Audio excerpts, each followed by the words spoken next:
यहाँ पर होना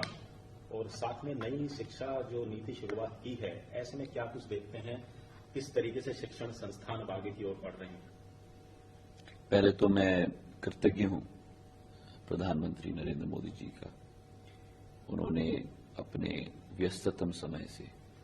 समय निकालकर जो 125वीं वर्षगांठ हमारी सिंधिया स्कूल की है,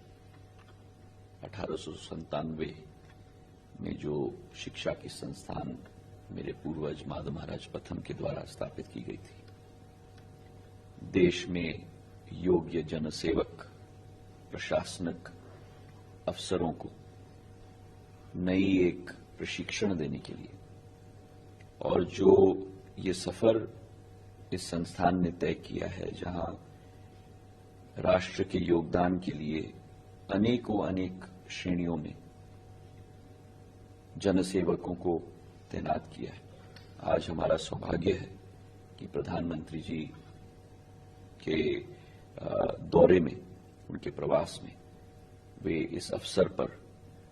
इस काल को स्वर्णिम काल के रूप में सिंधिया स्कूल के लिए परिवर्तित करने के लिए स्वयं आ रहे हैं। जहां तक देश की शिक्षा की क्षेत्र की बात है, प्रधानमंत्री जी ने स्वयं पिछले 9 वर्षों में देश की शिक्षा के क्षेत्र को पूर्ण रूप से परिवर्तित कर दिया है। जिस शिक्षा पॉलिसी को पिछले 30 साल से ना कोई परिवर्तन, ना कोई आधुनिकता उस शिक्षा की पॉलिसी में अधीन की गई थी, उस पूर्ण शिक्षा नीति को परिवर्तित करके, मूल चूल परिवर्तन करके देश के नहीं लेकिन विश्व के सबसे आधुनिक शिक्षा नीति में परिवर्तित कर दिया है। जहां आज संगम की जरूरत है शिक्षा ग्रहण करने की, और शिक्षा ग्रहण करने के साथ साथ अनुभव भी ग्रहण करने के लिए, और इन दोनों शिक्षा का ग्रहण और अनुभव ग्रहण करने की का एक संगम नई शिक्षा पॉलिसी में हमें दिख रही है।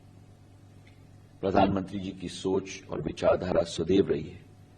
कि भारत का युवा एवं युवती ही भारत को इस सफर में, अमृत काल से शताब्दी काल के सफर में, भारत को एक विश्व गुरु के रूप में परिवर्तित करेगा। और आज मुझे पूर्ण विश्वास है कि देश का एक युवा, देश की एक युवती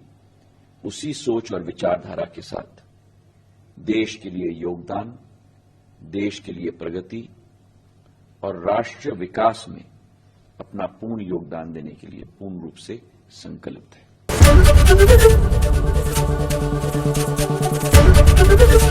एबीपी गंगा, खबर आपकी, जुबान आपकी।